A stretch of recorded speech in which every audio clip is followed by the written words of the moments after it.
What up, SNA Assassinators? This is Super Ninja Austin back here with another video.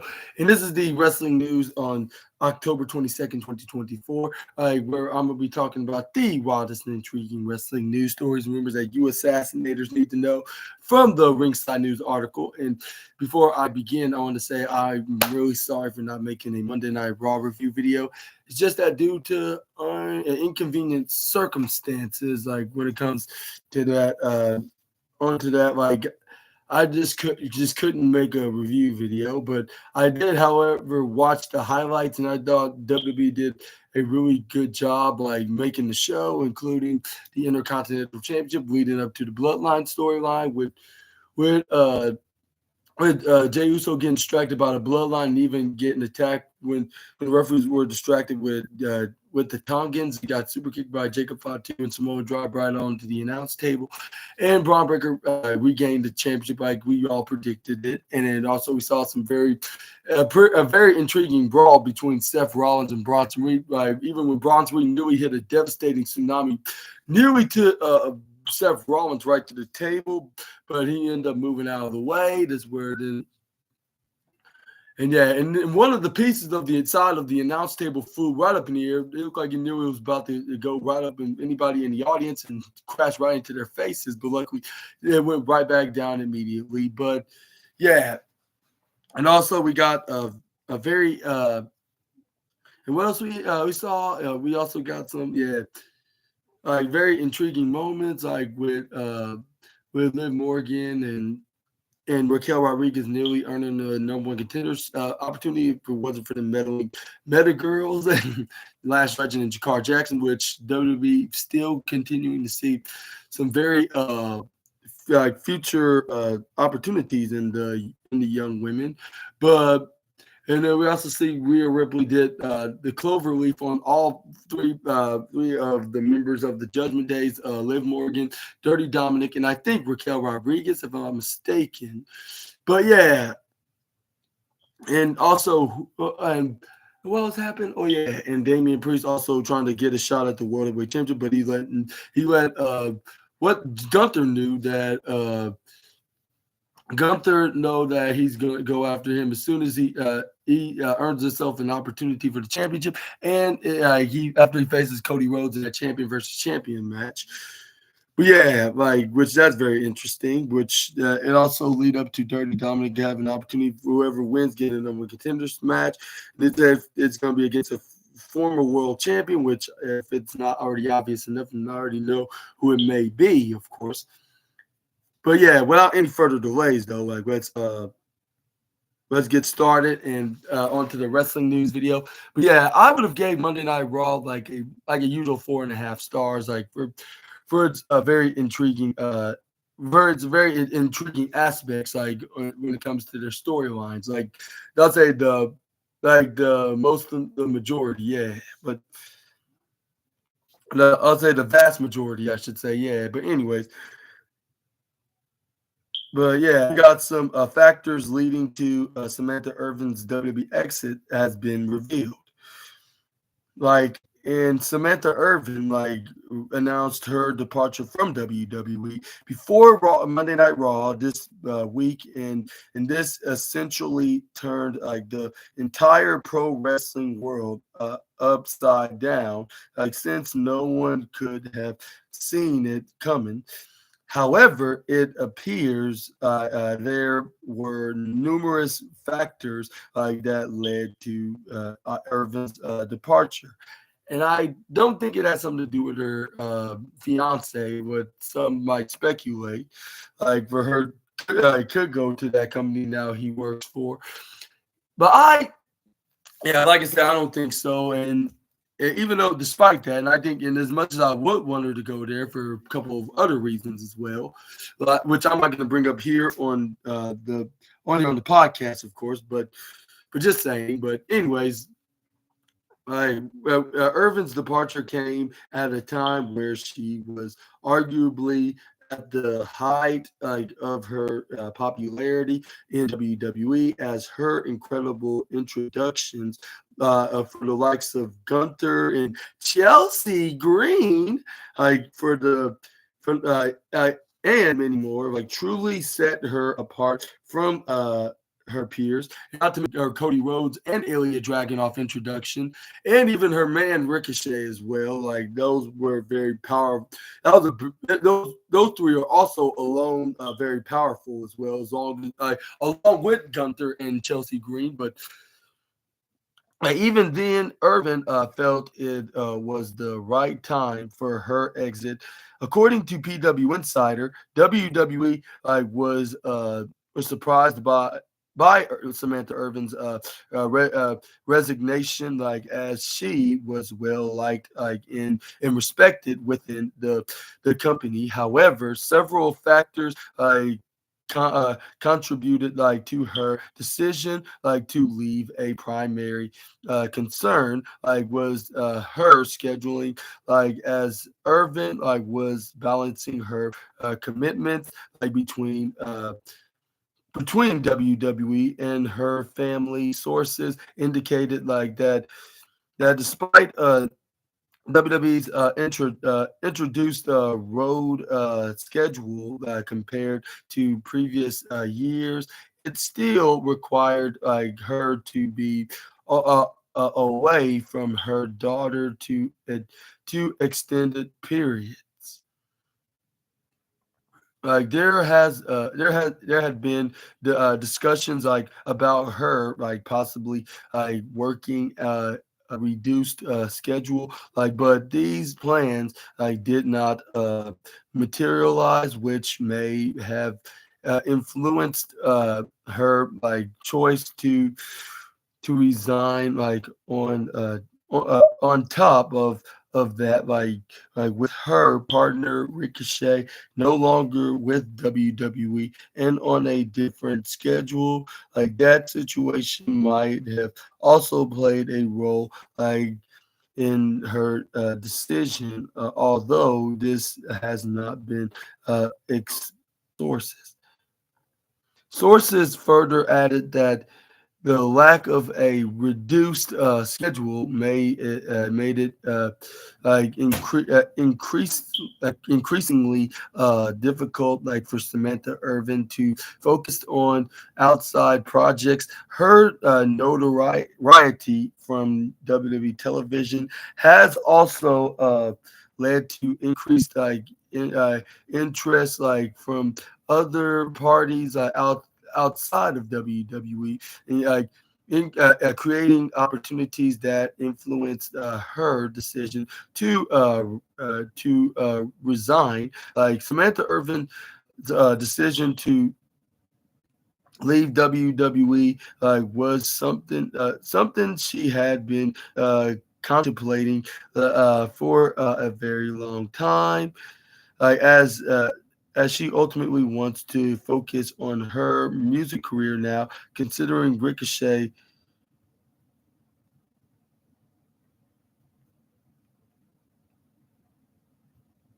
Considering that Ricochet already confirmed Irvin will not go to AEW, fans shouldn't expect to see her there or any professional wrestling projects like in general, like anytime soon, if ever again. But I want to ask you this question: like, do you want to see her be back in the wrestling business? Like, once her music career does shift off, like, or already been in shift right off on her way, or do you? Or do you assassinators think that she should have stayed in the wrestling business, even if she did left WWE? Did you want to see her go to the same company with her husband? I would say yes, like for probably two reasons, in my opinion. But that's gonna be for a different day. But we're just not gonna be talking about that at the moment. But for her starting her music adventure. Like, hopefully she does very well, very successful at it. Hopefully that everybody recognizes her and she even wins like Grammy like awards, like or even any other music award, Academy Awards, like that will make her be more of a recognizable name when it comes to this industry and profession. And yeah, I would wish all my my positivities and wish all the best and blessed of the luck that I can possibly can give her at this time. But yeah, let me know down in the comments, and I would suggest you guys doing the same. And also, yeah, we also saw the returning of Lillian Garcia. I'm not sure if this is going to be like a one-off or even like a full-time move, like for her being back into the announcing position in WWE. Like, I'm not sure about that. Like, maybe at this time it's going to be like a full-time job, like whether if it's temporary or it's a permanent or whatever, maybe.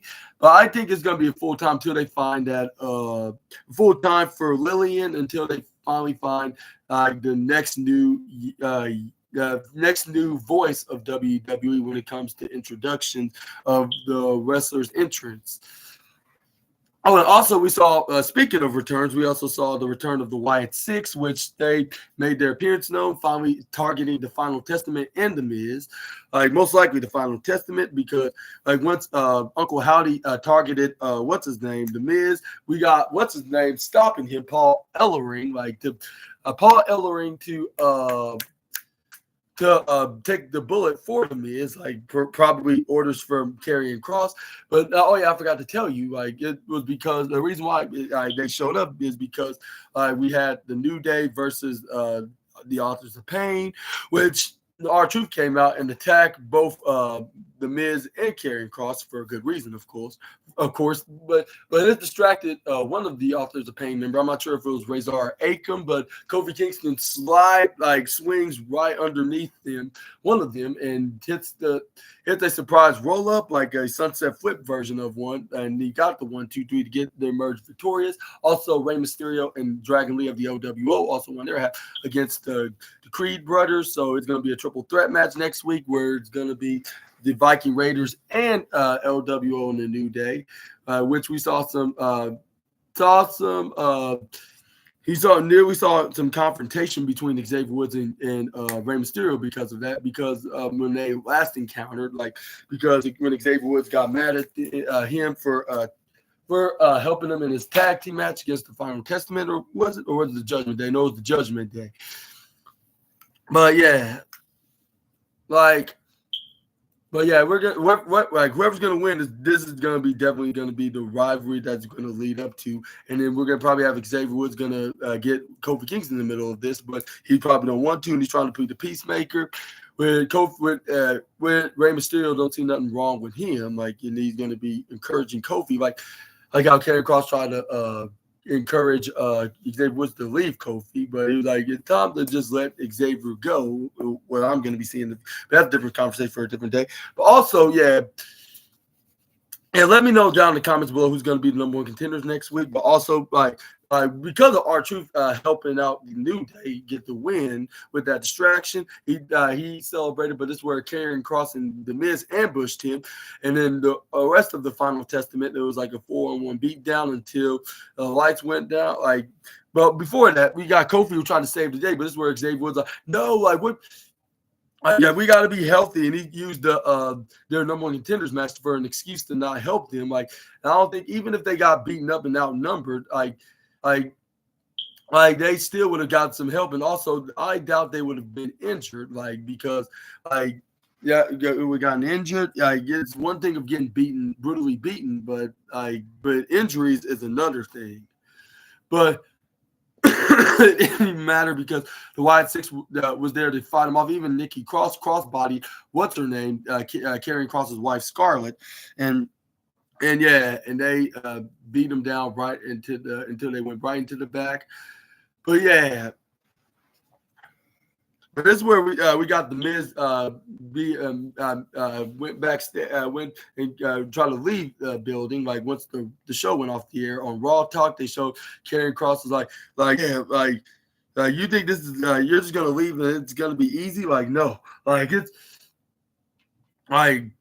I know, and he started shouting, saying, my right hand man, or not right hand man, here's his manager took a bullet for him, and now you're either gonna take the path of the Wyatt Six or the Final Testament. You don't have no choice.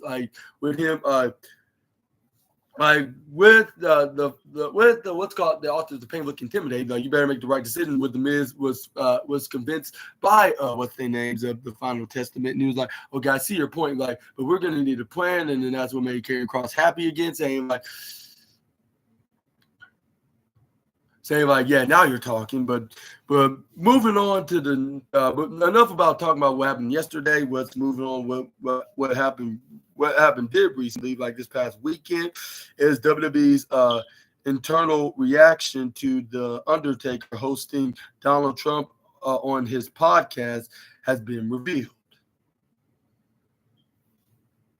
In the wrestling and political the wrestling and the political words collided, like when the Undertaker, the Hall of Famer and the host of the 6 Feet Under podcast, welcomed the former U.S. president and the 2024 Republican nominee Donald Trump for a high-profile interview.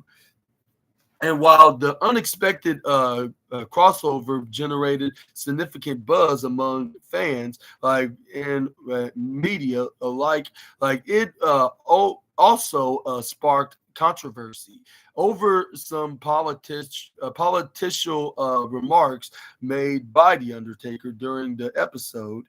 In the aftermath of the podcast release, like many online speculated that the interview stirred mixed reactions within WWE's locker room. However, according to Sean Ross Sapp of Fightful Select, while the podcast triggered disagreements like among the individuals, like there is no indication that the Undertaker's decision to host Trump caused any significant internal conflicts like within the WWE.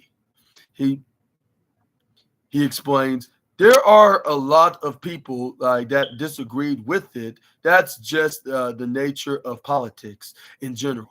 Like, but I haven't heard anyone in WWE that are mad at him over it. This measured response suggests that while the podcast appearance might have sparked political disagreements, something expected like in today's polarized climate, like there is no evidence like of any major backlash like within WWE against the Undertaker for his guest choice. Like WWE has long maintained connections with the political world, like in Trump, like himself, has a history with WWE, having appeared in various capacities, like including at WrestleMania 23. Again, and fans remain divided, like over the Undertaker's interview with Trump, but it seems like the locker room is taking a more balanced approach, recognizing that political differences are inevitable, like particularly when public figures delve into hot button topics. But what are your thoughts onto this interview with the Undertaker? Being the host of this Donald Trump interview on this latest episode of the Six Feet Under podcast this weekend. And do you agree? Do you believe Sean Ross Sapp and there's some disagreements, only just some harmless disagreements, but nothing like major that's going to be causing some very harmful conflict in WWE, like when it or cause any chaotic, or let me rephrase that, some kind of chaotic conflict. And I don't mean that by physically, but like I'll say mentally and emotionally. Like if they're like if it's gonna cause something that somebody's gonna lose their job over, like But yeah, I think I agree with Sean Ross that maybe yeah, this was a very like I'll say maybe this was very choiceful and maybe a bit like maybe shocking for those that were not aware of the Undertaker choosing the side of the Republicans, of most specifically Donald Trump. And then I also heard from one video clip with the Undertaker taking a shot on what's his name, Batista, of rooting for Kamala Harris of the Democrats in this election for 2024. But yeah, but anyways, either way, I'm not getting in it because I'm not into politics. Of course, or else I would not be doing these wrestling podcast videos, and even football podcast videos as well. So I'm not yet trying to get in it. I'm like my fellow YouTuber WrestleMania. Like what he said. I don't really like to talk about politics as much as I don't even like talking about John Laurinaitis either. I'm saying like that, except for the Janelle Grant lawsuit. It makes me feel uncomfortable just talking about it. And also, yeah, and the same goes to these political topics. It's not my cup of tea, if that makes sense, of course. I'm not trying to have somebody call me out about something. I'm not trying to be in it. Leave me out of it. I'm not into the politics. I'll say go excuse me, Assassinators. Still have these bad allergies. Anyways, y'all, I have at it. Leave me out of it. But the reason why I'm talking about anything about the election is because of the Undertaker, because he's a former wrestler and he's a 30-year veteran in the business, and I love talking about stuff like this because yeah, the Undertaker is one of my favorite wrestlers. That's the reason why I'm talking about it. And it's also the most popular news story in the IWC right now. So why not make the topic? But I'm just gonna let you guys decide. If you're in politics, yeah, let me. Well, I'm not sure if I should. Let me know about that. But let me know if you agree with Sean Ross Sapp, and there was just some disagreements rather than any major conflicts about the Undertaker's opinions about him rooting for Donald Trump in the Republicans. But next up, we got some we have a very absent SmackDown star news now, and the name is none other than Giovanni Vinci. But anyways, about his career hits snag as the WWE lacks direction, for him, and yeah, Giovanni Vinci's WWE career has encountered turbulence with fans speculating whether his recent struggles. However, during a Fightful Select Q&A podcast, Sean Ross Sapp put those rumors to rest, providing clarity on Vinci's current status within the organization. After Vinci's disappointing return match on WWE SmackDown, where he suffered a stunningly quick loss to Apollo Crews, concerns arose that the former Imperium member might be facing internal heat. Yet Sapp dismissed these claims, explaining that there is no indication Vinci is being punished or sidelined for disciplinary reasons. He said, I haven't heard of him being in the doghouse, but I haven't heard of any major plans for him either. They didn't have significant plans for him anyways. Sapp's comments suggest Vinci's current uh,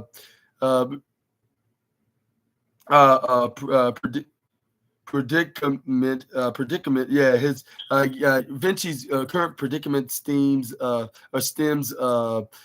more from a lack of creative direction, than any dis- rather than deliberate internal reprinement. Like while WWE invested time in vignettes, and build hype for Vinci's return, the disappointing loss has left fans wondering whether WWE intends to push Vinci seriously, or if he will continue to struggle in relevance, and struggle for relevance on SmackDown. That's what it says.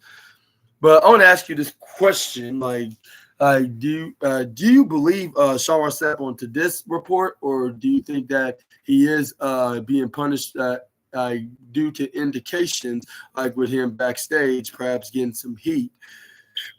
Let me know down in the comment section right down below. But I don't know if he exactly is getting punished. It seemed like if that was the case, we would have heard any reports about him. If that was the case, we would have already been and heard about him getting some backstage heat from him losing to Apollo Crews.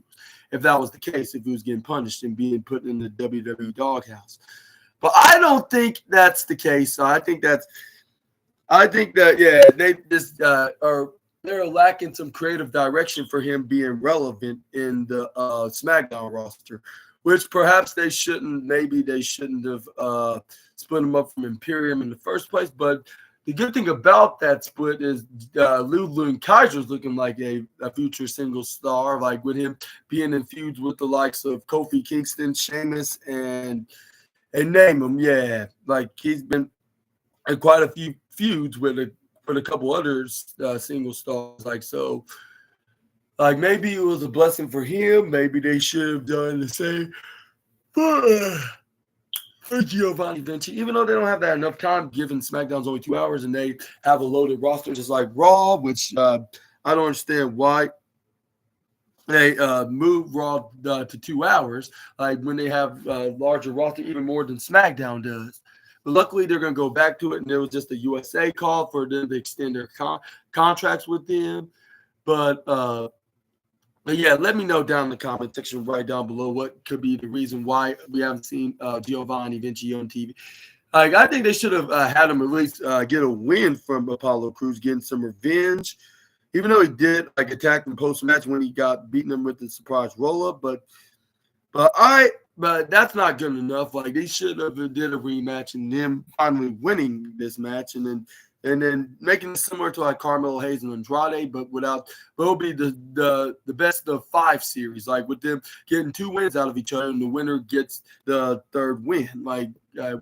They get the 3rd win and to be the better man or something like that. They could at least did something like that. At least it's better than having them be absent for the last couple of weeks. And speaking of absences, and I apologize for to y'all Assassinators about not mentioning this about a couple of from the last couple of weeks. I just have too much things on my mind at this time.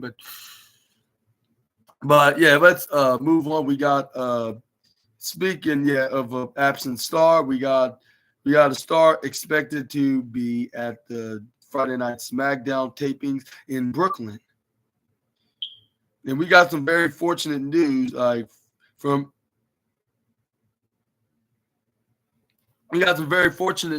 a very absent star we haven't seen in months, and it's none other than the former Intercontinental, former United States, former tag team and NXT champion, the King of Strong Style himself, Shinsuke Nakamura. Has been a key Nakamura, and he has been a key name in WWE since leaving New Japan Pro Wrestling over 8 years ago. to build his career in the U.S. While 2024 hasn't been his best year so far, it appears that he'll be a part of this week's SmackDown tapings.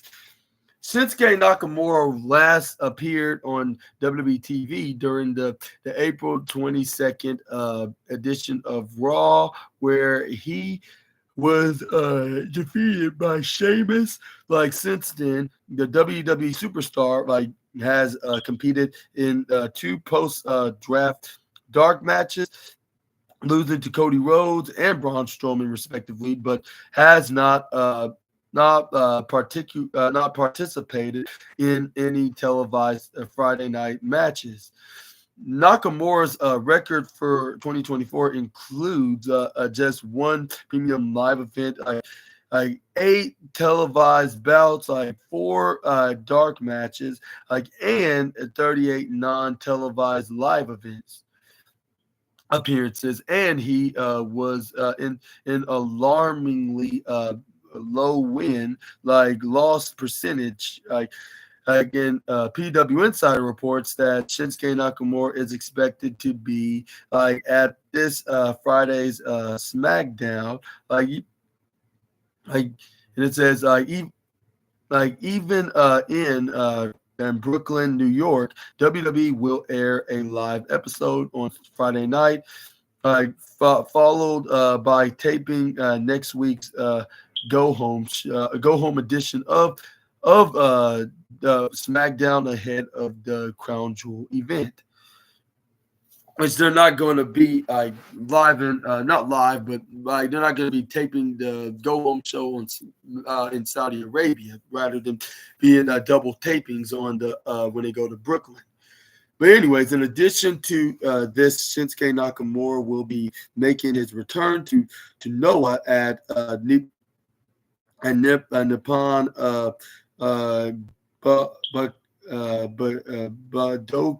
Budokan, the Nippon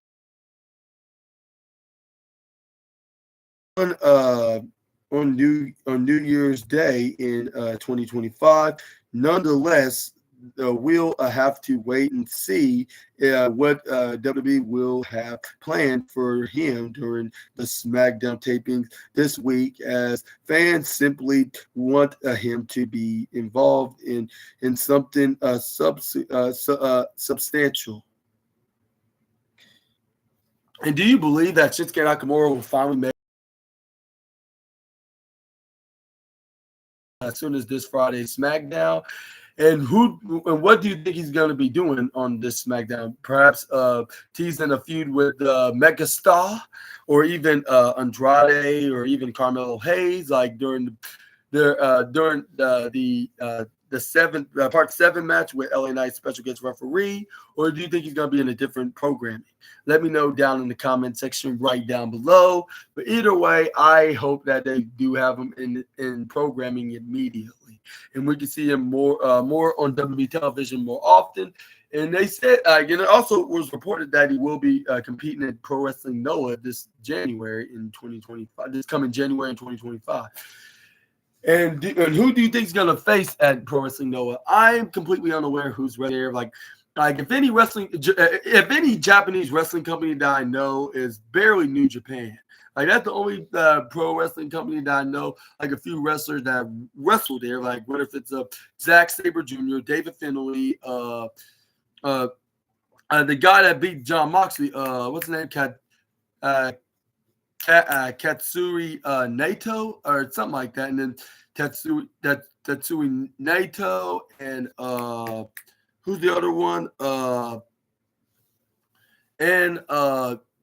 Obviously Minoru Suzuki, of course, and Sonata, and what's his name? Nick Nemeth wrestled there from time to time, and then we got David Finlay, Zack Sabre Jr.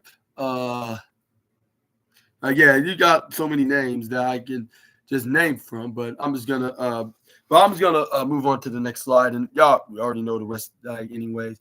But yeah, let me know in the comments if this is Shinsuke Nakamura's we're gonna finally see the return as soon as on Friday Night SmackDown on October 25th. Yeah.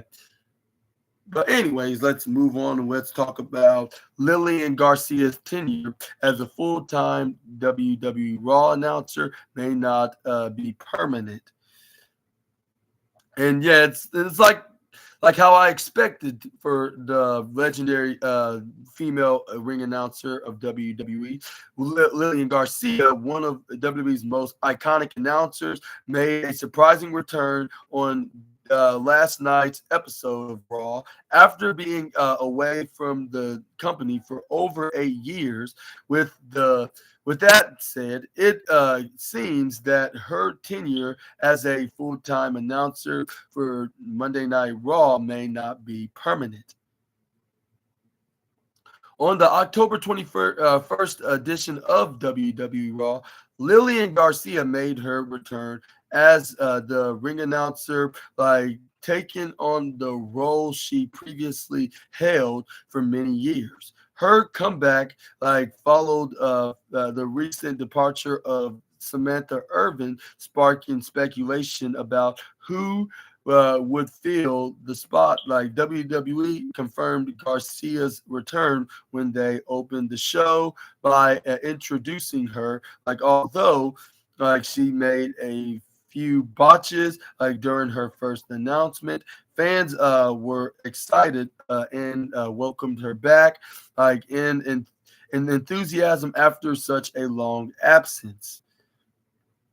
PW Insider reports that Lillian Garcia is expected to have an extended run as the ring announcer for WWE Raw, but she may not be the permanent. She may not be the permanent replacement for Samantha Irvin. The decision regarding her long-term status in the role is expected to be made at a later date. Lillian Garcia already gave her first remarks following her triumphant return, and made it clear she is excited to be back in the fold. Fans are excited to see Lillian Garcia back as an announcer for the first time since 2016. Her return shows that anything is possible in wrestling. It's unclear if she will stay with WWE permanently. But everyone is eager to see how this go with her extended run. And yeah, that proves that anything is possible in wrestling, because once something looks possible, it's going to finna to happen. But what are your thoughts on to Lillian Garcia making her surprising triumphant return into replacing Samantha Irvin last night? And do you think it's what me and PW Insider what was the PW Insider was the source that reported that this is going to be a full-time role for Garcia, but it may not be permanent at the same time. And if you think this is not going to be permanent as much as me and PW Insider think it be her gig is going to last long for, do you think it's going to be a 6-month or even a year deal for her to be the ring announcer until they find somebody that could be the next voice of WWE, at least on the Raw brand? Let me know down in the comment section right down below. I think that's going to be the case, but let me know if that's going to if you agree or not. And you think this is going to be a permanent move from WWE to have her fully replace Samantha Irvin. But like I said, I'm just not sure if that's the case right here for WWE to have her be a full-time, a permanent figure.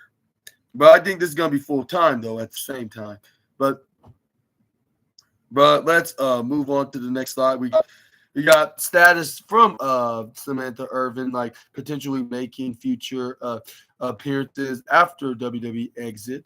Like Samantha Irvin's unexpected departure from WWE just before this week's Monday Night Raw shocked the entire pro wrestling community, as one as no one uh, anticipated her exit, and not even me. Like I thought that you would probably be doing this for at least another year, and did probably depart WWE. But no, like she did it way before anybody can expect anything. Like even if somebody expected her to leave by next month or even next week, like she would already been gone. Like too late for predicting. Like I'm already out the door. But anyways, it says like with her departure now official, there has been speculation about her future in WWE, and now like the status for Irvin potentially making future appearances in WWE after her exit like has been revealed. And it says right here, Samantha Irvin's departure from WWE happened like when she was part of the peak of her popularity with her unique and memorable introduction, like for stars like Gunther and Chelsea Green, making her stand out among her peers. Like despite her rising fame, Irvin felt that it was the right time to step away from the company, signaling that that personal factors likely played a role in her decision. According to a report by PW Insider, the WWE sources have indicated that they remain on good terms like with Samantha Irvin following like her departure. They haven't ruled out the possibility of her making cameo appearances in the future if the opportunity aligns with both parties' interests. I But we also we also reported that there were numerous factors that led to Samantha Irvin's exit, like from WWE, notably like issues with schedules, like in Samantha Irvin's decision to leave WWE was something like she had been contemplating like for a very long time, as she ultimately wants to focus on her music career. Now, so we'll have to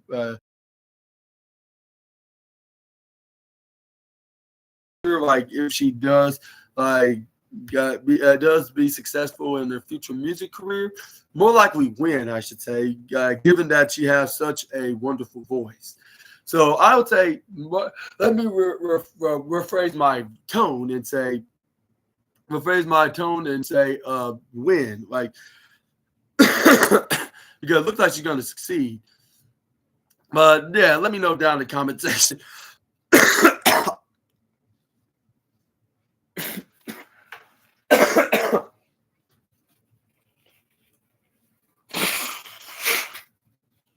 Anyways, either way, let me know down in the comment section right down below if what are your thoughts on Samantha Irvin's appearance? Like, do you think that she? I do think. I mean, what are your thoughts on her like a possible making a cameo appearance? Do you think it's likely that she will, or do you think that it'll be like? Or you think that it'll be a very long time, like it'll already be past a decade before she can make any kind of appearances in WWE? Let me know in the comments down below either way, but I think that there's going to be a chance that she will do so down the lines when it comes to her making these making like occasional appearances, like especially like if it's like an anniversary show, like a Raw, I'll say 35th year anniversary or 40th anniversary. Moving on, we got AEW Collision viewers. The latest episode of AEW Collision on October 19th upheld like the promotion's indication. I mean, not in the dedication like to providing an engaging experience for fans, like in light like of this the ratings for the recent episode have been revealed. Like according to WrestleNomics, the October 19th edition of AEW Collision garnered an overnight average viewership of 346,000 viewers, accompanied by a rating of 0.10 in the crucial 18 to 49 demographic. This marks an increase like in viewership from the previous episode, which drew in 269,000 viewerships, like with a 0.05 rating in the same demographic. This this week's episode of AEW Collision saw this episode of AEW Collision saw Ricochet defeating AR Fox in a solid match, with the House of Black picking up another huge win with other such memorable moments throughout the show. Like as AEW looks ahead to future episodes of Collision, fans can anticipate like the promotion's continued efforts to enhance ratings and deliver captivating content, like with Tony Khan's company dedicated like to pushing the boundaries of professional wrestling. There's sure to be plenty of excitement in store for viewers in the weeks to come.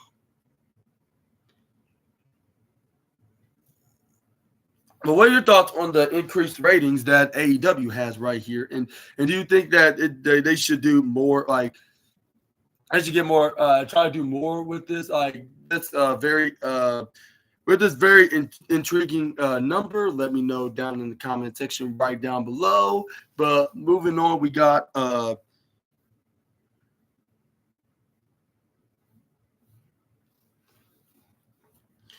yeah, and and not yet, not just yet, but what are your thoughts on this? Yeah, feedback, and what are your thoughts on and what are your thoughts on to what's his name?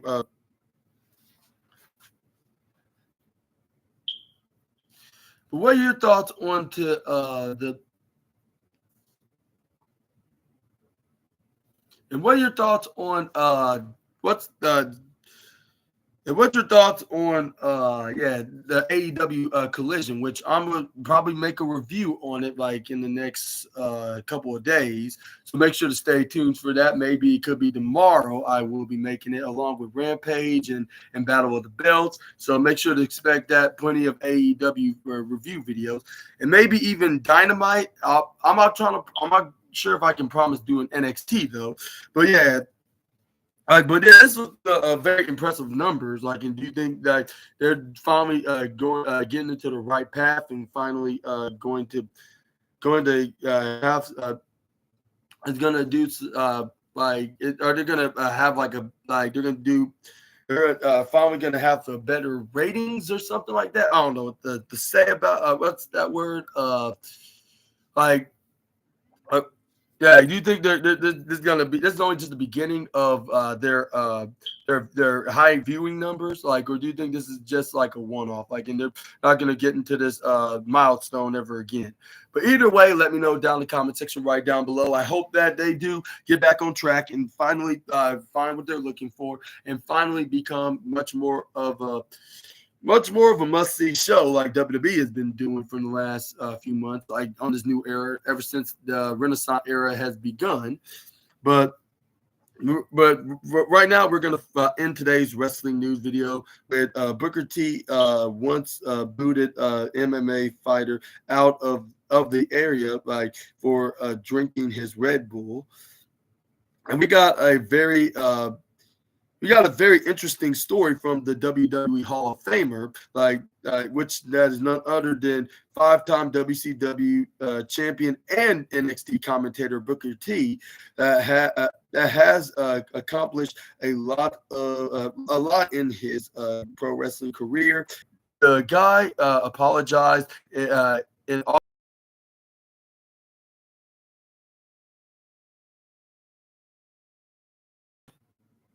Burger insisted like that the guy leave not realizing at the moment like that he was an MMA fighter who could have easily defended himself. Even so, Booker was so upset about the drink like that he walked the guy out of the building, launching like about how yeah, laughing like the building, laughing about how mad he had been at the time, and he explains, I almost made a fatal mistake one day. Like I had a Red Bull flipped out. I came in the locker room, like, and it was Sabu that's standing there with this guy. Like this guy was drinking a Red Bull, like, and the cooler was right there. Like I looked at him and I go, where did you get that Red Bull in question? And he goes, I got it out of the cooler. Who are you? Before he says anything, I Booker question, why are you in the locker room? Why are you drinking my Red Bull? Like he's oh, man, like I'm sorry, like I pay you for it. I'll pay you for it. Like I knocked the Red Bull out of his hand, like it hits the ground. Again, I go, why are you in my locker room?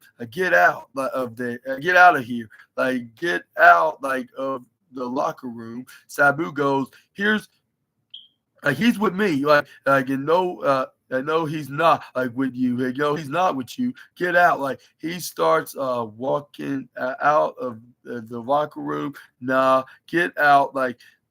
Get out of the building. And then I walked him all the way to the back door, and threw him out of the building. I found out that he was an MMA fighter. He could have knocked my ass off, knocked my ass all over the place. And I would have known if I would have known it. I was that mad. And he brought it. He bought it. I was that mad. He bought it. Booker T clearly loves his Red Bull. The point that he fears, no one, even if it's in MMA fight, regardless, Booker T is aware he was lucky that the fight didn't demolished him in the locker room, and there's all that, and that's all that matters is to him right now. Again, do you believe that? Can you believe any other fighter or wrestler or that may be love Red Bull as much as the five-time WCW and Hall of Famer does? And do you think that? And do you think that was just a harmless mistake from the MMA fighter, or do you think that he knew what he was doing, and he just didn't care? But do you think Booker T had every right decision? But even for that guy to be an MMA fighter, do you think that Booker T had the rights to kick him out of the whole building, not just the locker room? Even if he is with someone like Sabu, let me know down in the comment section right down below. I'm not sure what to say about this, but I'll say now. But the only thing I can't say is that he like knows now, like not to jump in any conclusions, like to assume that that like is assume that it's just a no, like that's the one thing that he learns, like not to assume nobody to be someone like that is nothing, like without knowing their background and their backstories first, like which that's the one thing that, like I said, Booker T has probably learned from this very silly mistake.